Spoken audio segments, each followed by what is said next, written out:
Noticing her fear, Wobin wiped the blood off and walked toward her.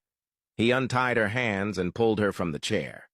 Before she could say anything, he wrapped his arms around her tightly, whispering that he had thought he was going to lose her. He asked if she was okay, and if they had done anything to her. Crying, Yunna told him that the man had been about to hurt her and that she was terrified. Wobin wiped her tears and held her close, assuring her that he was there to protect her now and that she had nothing to fear. He helped her outside and into his car, telling her to wait for him. Returning to the small room, he tied the unconscious man to the chair Yunna had been bound to. Standing there for a moment, he glared at the man with pure hatred before turning and walking out. He got into the car and drove away with Yunna. Back at Wobin's place, he sat on the bed, watching as Yunna slept peacefully.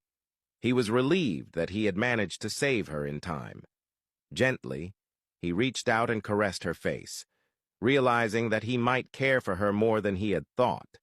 For her, he would have killed the man without hesitation, but he had refrained from doing so in front of her. Looking at her as she slept, he whispered that he cared about her, and admitted that he didn't fully understand his feelings. He acknowledged that he liked Minsu, but lately Yunna had been occupying his mind and heart. Unsure of what to make of it, he decided he needed time to figure out his emotions. With one last glance at her, he walked out of the room. Meanwhile, Sun Jin continued driving around in frustration, searching for clues. The thought of his younger sister being in danger tormented him, and he knew he would never forgive himself if something happened to her. He decided against calling his parents, not wanting to make them panic. He was determined to find her. Just then, his phone rang. Seeing Wobin's name on the screen, he quickly answered, asking if there was any news.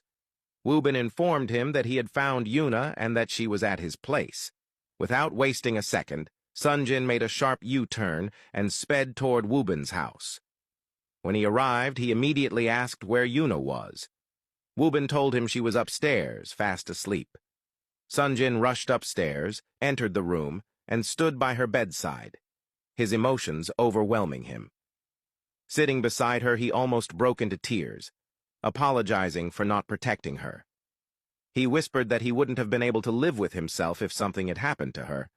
Looking at her, he vowed to hunt down whoever was responsible and make them pay. Returning to the living room, he asked Wobin where he had found her. Wobin explained that she had been kidnapped and that the man had intended to harm her, but he had arrived just in time. Sun Jin grew furious upon hearing this. Wobin voiced his suspicions, questioning why Yunna had been targeted in the first place. He pointed out that the kidnapper didn't seem professional, and that if they had truly wanted ransom, the kidnapping would have been planned more thoroughly instead of rushed. He suggested they investigate further to prevent it from happening again. Sun Jin agreed and thanked Wobin for saving Yunna's life. Wobin assured him that Yunna was like family and that he would always be there for her. He then asked about Minsu, and Sun Jin replied that he would check on her once he got home. When he arrived, he found Minsu standing alone. She tearfully blamed herself for what had happened, believing that if she had been more careful, none of it would have occurred. Sun Jin held her hands, reassuring her that it wasn't her fault. He informed her that Wobin had found Yunna and that she was safe. Minsu, relieved, asked if anything had happened to her. Sun Jin reassured her that Wobin had saved her in time. Wiping away her tears, he pulled her into his arms and promised to do a better job protecting both her and Yunna from now on.